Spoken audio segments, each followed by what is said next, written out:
কে আবার ফোন করছে রং নাম্বারে। হ্যালো, কেন বাবা তোমরা এই অসময়ে যে ফোন করো?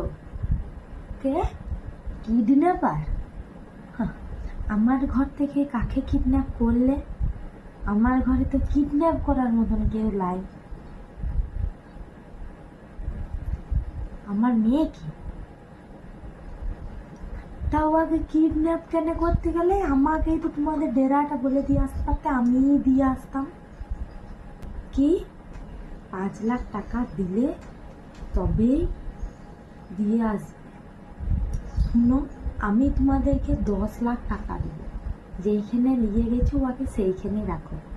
এমনিতেও তেমন কিছু কাজেও আসে না, সারাদিন খায় আর ঘুমায়। হ্যাঁ, অল্প খেতে দিয়ে দিও সময় মতো। দেখো, খেতে না দিলে আবার তোমাদেরই ঝামেলা। হ্যাঁ, একটু খেতে দিয়ে দিও টাইম মতন, তাইলেই হবে। না না, উয়াকে আমি চাই না। এমনিতেও উয়াকে কেউ নিয়ে যেত নাই, তোমরা নিয়ে গেছো, আমাকে ধন্য করেছো। হ্যাঁ, ওই সময় মতন খেতে দিয়ে দেবে না, যারা তোমাদেরই জ্বালা। এই কথাটা আমি তোমাদেরকে বলে দিলাম। হ্যাঁ ঠিক আছে, রাখো। হ্যাঁ কোথায় বলো? 10 লাখ টাকা দিয়ে আছি, যদিন পারবে রাখো বাবা, রাখো। আমার কাছে পাঠাও না। হ্যাঁ ঠিক আছে।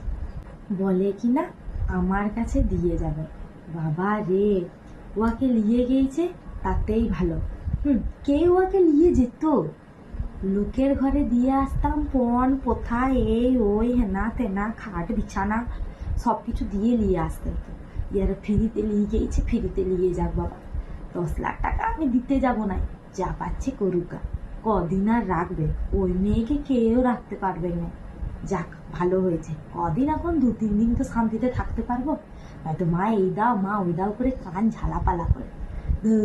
যেখানে আছে থাকবে, আমি একটু মোবাইল ঘাটি। কিডন্যাপ করেছে বলেছে।